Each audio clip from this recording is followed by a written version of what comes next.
On the morning of the 25th of September, 1066, the best army in northern Europe was standing in a Yorkshire field without its armor. It was unseasonably warm. The war was already over. They had won it 5 days earlier. They were waiting for a delivery of hostages from the city of York, and their mail was 12 miles away, stacked on the ships. Then somebody noticed dust on the road. Within 3 weeks, that road decided who would own England for the next 900 years. 3 things quickly, and then we do not stop again. Who wanted what? Harald Sigurdsson, King of Norway, wanted the English throne on the strength of a 20-year-old agreement between 2 dead men. Tostig Godwinson wanted his earldom back from the brother who had let him lose it, and Harald Godwinson, King of England for 8 months, wanted very badly not to be fighting 2 invasions at once. The ground. A river crossing 7 miles east of York called Stamford Bridge, with the fleet beached on the Ouse at Recall, about a dozen miles from where the fighting was going to happen. The numbers. The Anglo-Saxon Chronicle counts 300 ships. Snorri Sturluson, writing much later, says over 200 warships, apart from supply craft. Modern estimates put the army somewhere between 7,000 and 9,000 men, and a third of them were back at Recall, guarding the fleet and the armor. Harald Sigurdsson is the reason this battle still has a name people recognize. He was 15 at Stiklestad, the battle where his half-brother died and Norway changed hands. He got out wounded, went east into Kievan Rus, and took service with the prince there. Then he went further. Constantinople and the Varangian Guard, the emperor's personal Norse bodyguard, and roughly a decade of fighting in Sicily, in Bulgaria, in Asia Minor. He came home rich enough to buy a share of Norway and then took the rest. Then 17 years of war against Denmark. By 1066 he was 51 years old, and he had spent 35 of those years at war on 3 different seas without ever being decisively beaten. England was the last thing on the list. He sailed in late summer, picked up ships in Orkney, came down the Yorkshire coast, and up the river to Recall. On the 20th of September, he met the 2 northern earls outside York at Fulford and beat them. York opened its gates and negotiated. Hostages from the surrounding shire would be handed over at a crossing to the east on the 25th. And that is the part worth sitting with. By the 21st of September, Harald Hardrada had already won. The north was his. He was not marching to a battle on the 25th. He was going to collect a receipt. Meanwhile, Harald Godwinson was in London watching the south coast for Normans. When the news from Fulford reached him, he went north with whatever he could gather on the way, roughly 190 miles. Historians still argue about how it was physically done. He rested at Tadcaster on the night of the 24th. He went through York at first light on the 25th, and he did not stop there. The Norwegians at the crossing that morning were not in battle order because they were not expecting a battle. The heat had held. The mail was at Recall. Some accounts have them spread across both banks of the river, which is not how anyone stands when they think a fight is coming.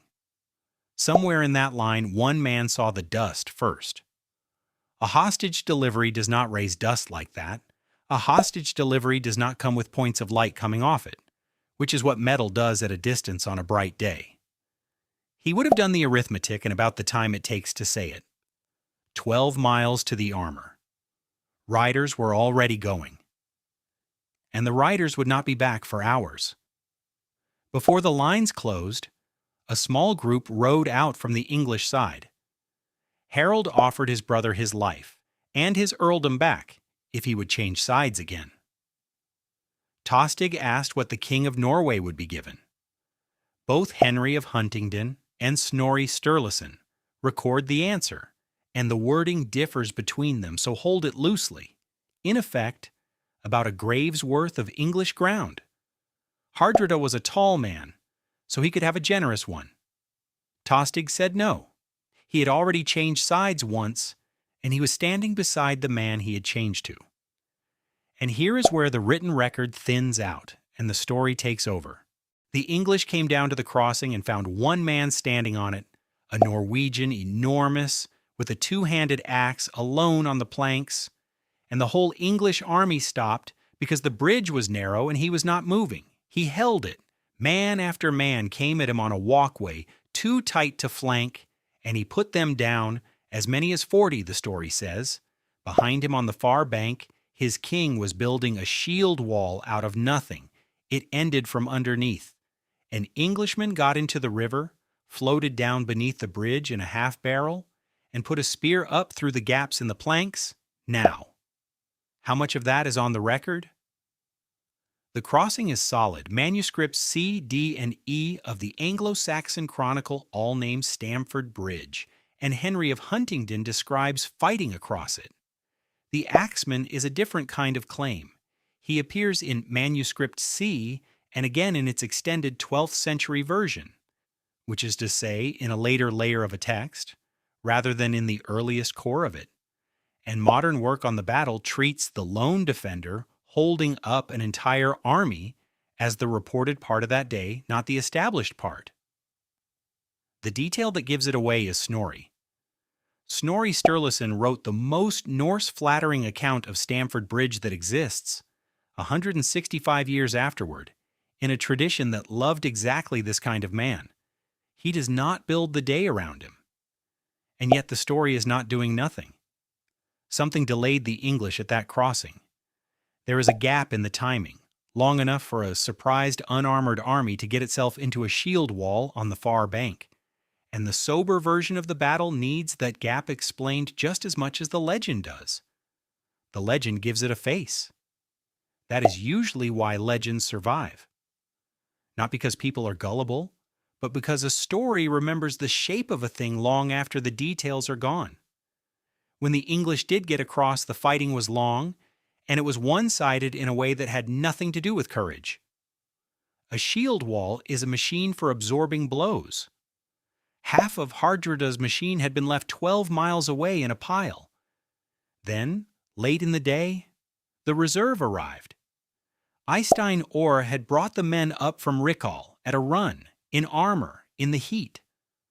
Snorri's account calls the counterattack Orre's Storm, and it was violent enough to badly hurt an English army that had already been fighting for hours.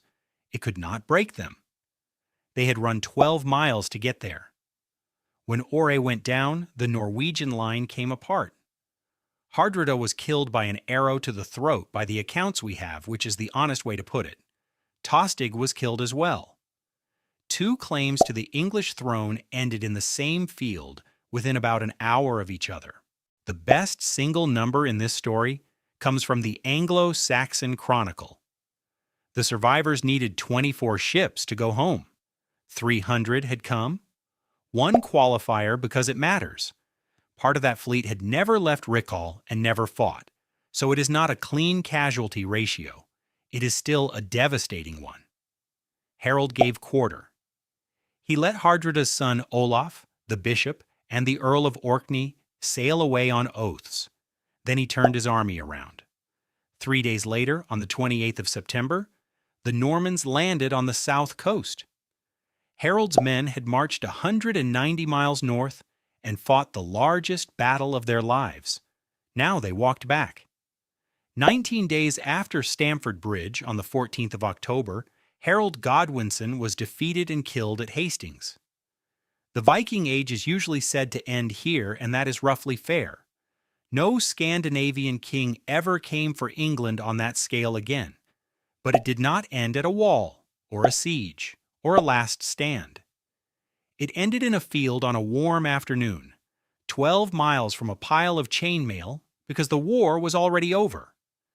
Harald Hardrada spent 35 years being the most dangerous man on 3 seas, and was never decisively beaten while he was still fighting. He lost on the day he had finished.